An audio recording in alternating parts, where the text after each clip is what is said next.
Tengo 67 años. Nunca me casé por amor y recién ahora entiendo lo que perdí. Me casé porque era lo que tocaba, porque mi papá eligió a mi esposo, porque en 1977 una mujer de 25 años soltera era una vergüenza para la familia. Y durante 43 años fingí que estaba bien, pero no lo estaba. Y si tú también te casaste sin amor, o si estás a punto de hacerlo por presión, necesitas escuchar mi historia antes de que sea demasiado tarde. Nací en Puebla, México, en una familia tradicional donde las mujeres no decidíamos nuestro destino. Mi papá era comerciante, mi mamá ama de casa y yo era la mayor de 5 hermanas. Desde niña me enseñaron que mi propósito era casarme bien, tener hijos y cuidar de mi familia. El amor era un lujo que veíamos en las telenovelas, no algo que sucedía en la vida real. Cuando tenía 24 años, conocí a alguien.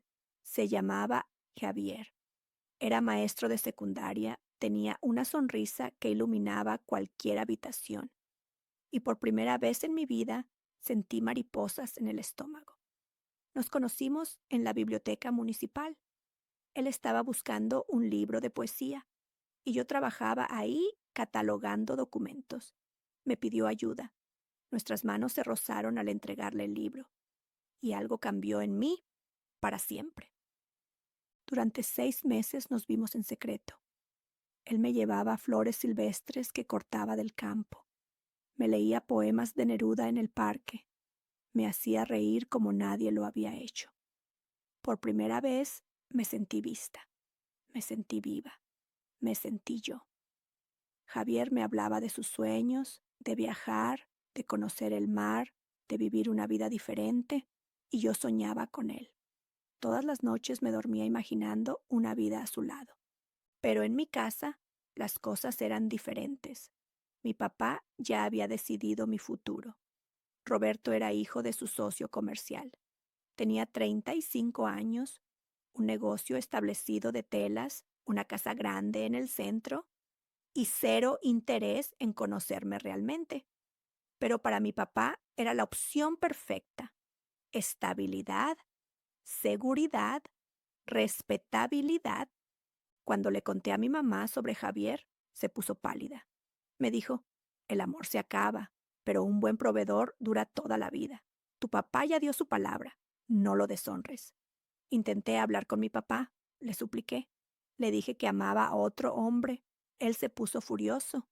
Me dijo que una hija obediente no cuestiona, que Javier era un muerto de hambre sin futuro y que si no me casaba con Roberto, me correría de la casa.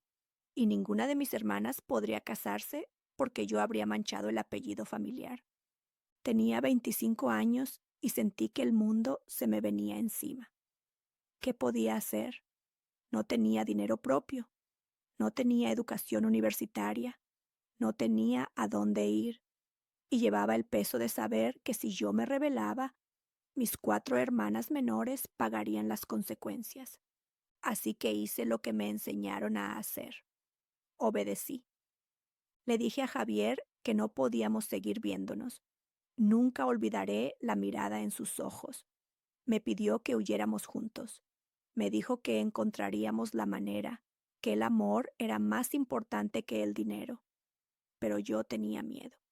Miedo de la pobreza, miedo de decepcionar a mi familia, miedo de arrepentirme.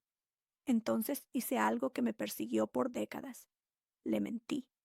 Le dije que no lo amaba, que había sido un error, que yo quería casarme con Roberto. Vi cómo se le rompía el corazón y el mío se rompió también. Pero sonreí, me di la vuelta y caminé hacia la vida que otros habían planeado para mí. Me casé con Roberto en marzo de 1978. Fue una boda grande, hermosa, con más de 200 invitados. Todo el mundo decía que me veía radiante, pero por dentro estaba muriendo.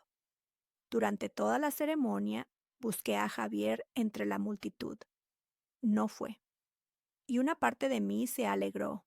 porque no hubiera soportado verlo ahí. Los primeros años con Roberto no fueron terribles, simplemente fueron vacíos. Él era un buen proveedor, como mi mamá había prometido. Me dio una casa cómoda, nunca me faltó nada material. Tuvimos 3 hijos, 2 varones y una niña, y yo me volqué completamente en ellos, porque eran lo único que le daba sentido a mi vida. Pero Roberto y yo nunca tuvimos una conversación real, nunca compartimos sueños, nunca nos reímos de verdad juntos. Dormíamos en la misma cama, pero éramos dos extraños. Él cumplía con su deber como esposo y proveedor. Yo cumplía con mi deber como esposa y madre. Y así pasaron 20 años. 20 años de levantarme sin ilusión. 20 años de prepararle el desayuno a un hombre que apenas me miraba. 20 años de acostarme al lado de alguien preguntándome cómo hubiera sido mi vida con Javier. Porque sí, pensaba en Javier. Todo el tiempo. Cada canción romántica era sobre él. Cada pareja enamorada en la calle era un recordatorio de lo que pude haber tenido. Me convertí en experta en fingir. Fingía estar contenta en las reuniones familiares. Fingía que mi matrimonio era normal. Fingía que no me estaba consumiendo por dentro. Mis hijos crecieron, se fueron de la casa, y entonces Roberto y yo nos quedamos solos.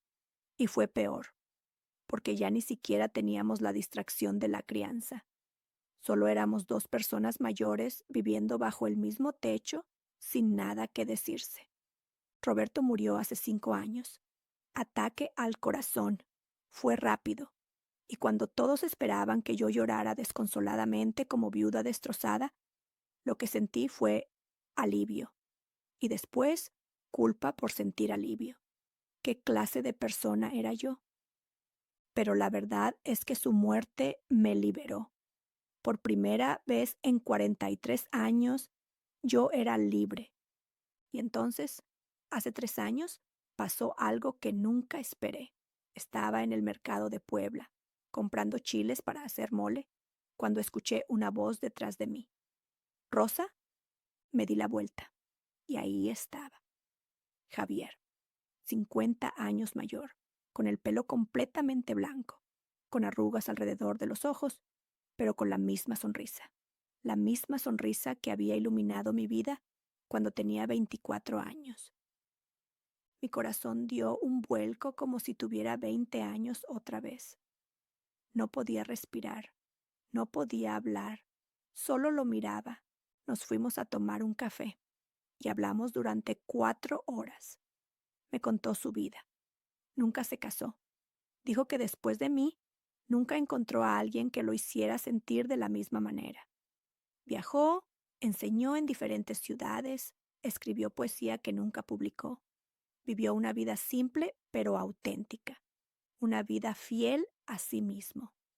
Y yo le conté mi verdad. Le dije que lo amé, que lo seguí amando todos estos años, que mentí cuando le dije que no sentía nada, que me casé por obligación y que viví 43 años en un matrimonio sin amor, que crié a mis hijos, cumplí con mis deberes, pero que nunca fui feliz. Lloré, lloré como no había llorado en décadas. Lloré por los 50 años perdidos. Lloré por la vida que pudimos haber tenido. Lloré por la joven de 25 años que tuvo tanto miedo que eligió la seguridad sobre el amor. Javier me tomó de la mano y me dijo algo que nunca olvidaré. No perdimos 50 años. Vivimos las vidas que teníamos que vivir para convertirnos en las personas que somos ahora. Y mira, el universo nos volvió a juntar. Ahora tengo 68 años. Javier tiene 74 y estamos juntos, finalmente. Después de medio siglo, finalmente estamos juntos. No nos casamos porque ya no nos importan esas formalidades, pero vivimos juntos, viajamos juntos, nos reímos juntos. Hace 2 meses fuimos al mar por primera vez juntos. Él cumplió su sueño de conocerlo y yo lo cumplí con él. ¿Recuperé el tiempo perdido? No, esos 50 años se fueron. No conocí a Javier joven. No construí una vida con él cuando éramos fuertes. No tuvimos hijos juntos. Todo eso se perdió para siempre. Pero aprendí algo fundamental. Puedes sobrevivir sin amor, pero no puedes vivir de verdad sin él. Durante 43 años, yo sobreviví. Cumplí con mis obligaciones. Fui buena madre, buena esposa, buena hija. Pero no viví, porque vivir de verdad requiere autenticidad. Requiere elegirte a ti misma. Requiere tener el valor de arriesgar la comodidad por la felicidad. Si pudiera hablar con mi yo de 25 años, le diría, huye con Javier, sí, va a ser difícil, sí, tu familia va a estar enojada, sí, vas a pasar apuros económicos, pero vas a ser libre, vas a ser feliz, vas a vivir tu vida, no la vida que otros planearon para ti. Pero no puedo volver atrás. Nadie puede. Lo que sí puedo hacer es decirte a ti que estás viendo esto. Si estás en un matrimonio sin amor, si te casaste por presión, si estás considerando casarte con alguien que no amas porque es lo que tu familia quiere o porque ya tienes cierta edad y sientes que es tu última oportunidad, por favor, escúchame. La seguridad económica no te va a abrazar en las noches difíciles. Una casa bonita no te va a hacer sentir menos sola. El cumplir con las expectativas de otros no te va a dar paz. Y cuando llegues a mi edad y mires hacia atrás, lo único que va a importar es si fuiste fiel a ti misma. No estoy diciendo que el amor romántico lo soluciona todo. No estoy diciendo que sea fácil, pero sí te digo que mereces sentirlo. Mereces tener mariposas en el estómago. Mereces reírte con alguien que entienda tu alma. Mereces elegir. Mis hijos ahora entienden por qué nunca fui una madre completamente feliz. Les conté mi historia. Al principio se sorprendieron, algunos se enojaron, pero ahora me apoyan. Mi hija me dijo, mamá, gracias por enseñarme lo que no debo hacer. Yo voy a elegir el amor siempre. Y eso me da paz, saber que mi historia, aunque dolorosa, puede servir para que otras mujeres no cometan el mismo error. Tengo 67 años. Perdí 50 años, pero los años que me quedan los voy a vivir de verdad. Con Javier, con amor, con autenticidad. Nunca es tarde para elegirte a ti misma, pero es mejor hacerlo temprano, es mejor hacerlo ahora. Si este video te llegó al corazón, compártelo con alguien que lo necesite y déjame en los comentarios. ¿Alguna vez elegiste la seguridad sobre el amor? ¿Te arrepentiste o fue la decisión correcta? Quiero conocer tu historia. Tengo 67 años y finalmente, por primera vez en mi vida, soy completamente feliz, porque finalmente elegí el amor, aunque llegó 50 años tarde.